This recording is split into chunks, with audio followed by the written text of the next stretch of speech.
James Bond car chases have come a long way. This was the very first one from Dr. No, and it relies solely on Sean Connery's face acting.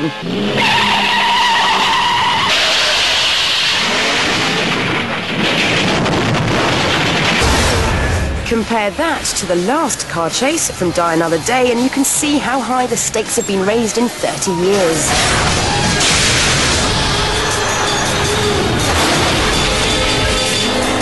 Both Bond's Aston and the baddie's Jag were laden with weaponry and totally re-engineered from standard. The original gearboxes were replaced, a four-wheel drive system was fitted for better traction on the ice, and the engines were swapped for Chevy V8s to allow more room for missiles.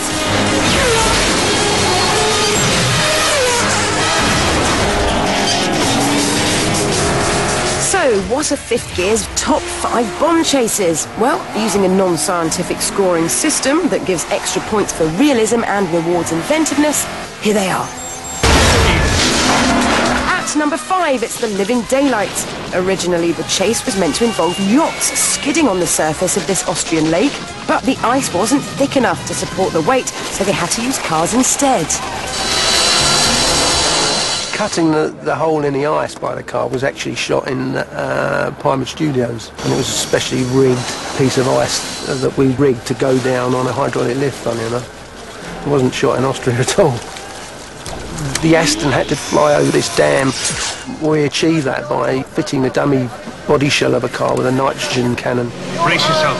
It really is just a piston which is fired out using the higher pressure nitrogen, and it rocketed over.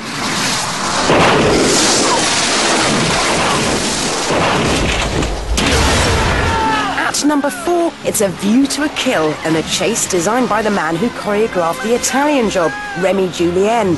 The chase lasts for less than a minute, but took 1 week to film. It looks easy, but jumping onto a moving target, not much wider than the car itself, took months to rehearse.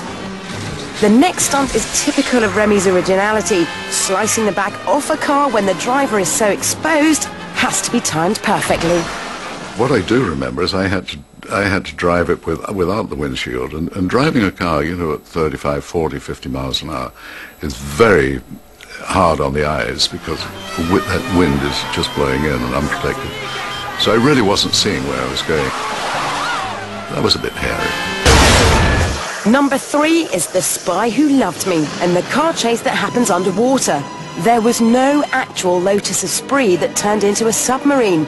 Instead, they used a variety of scale models floating in front of model rocks and built a full-sized submersible to attach the gadgets to. The Lotus Esprit, a great-looking car. Great car to drive. Not a great car, I found, for working with, because it overheated while you were sitting waiting. By the time it came to shoot, it would cut out. So I was not mad about it. I was even less mad about it when in the end I said well, maybe I'll buy one. And they said, well, they'd give me 2% off.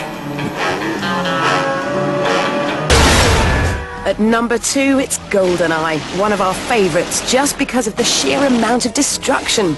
Originally written as a motorcycle chase, Chris Corbould suggested using a tank would be far more spectacular.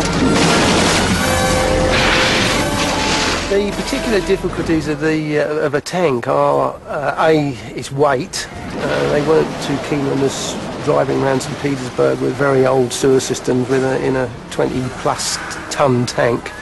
And just, you know, it's not the fastest from 0 to 60. It involves starting the tank about half a mile back down the runway.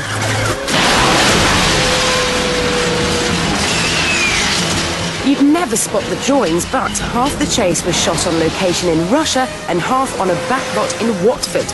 This chase came at a crucial time in Bond history. It was Pierce Brosnan's first outing, and the franchise was in desperate need of refreshing. The solution was to combine incredible action with humour and the destruction of lots of police cars.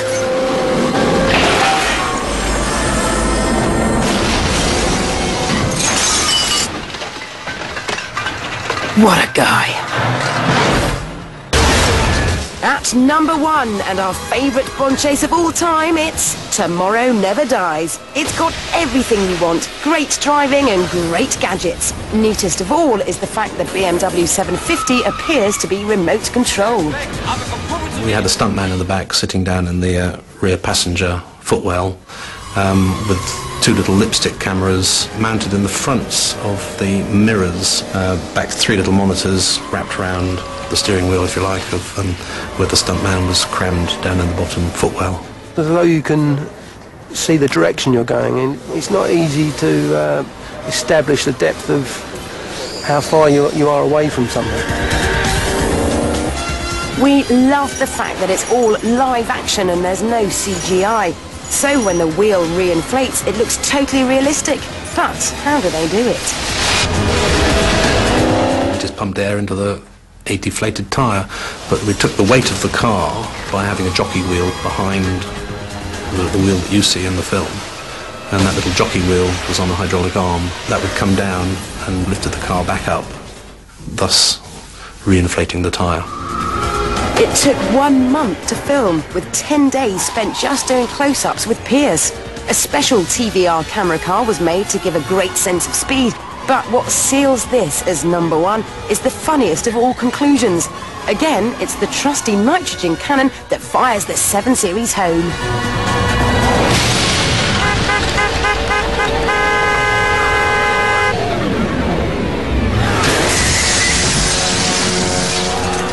Congratulations on a safe journey.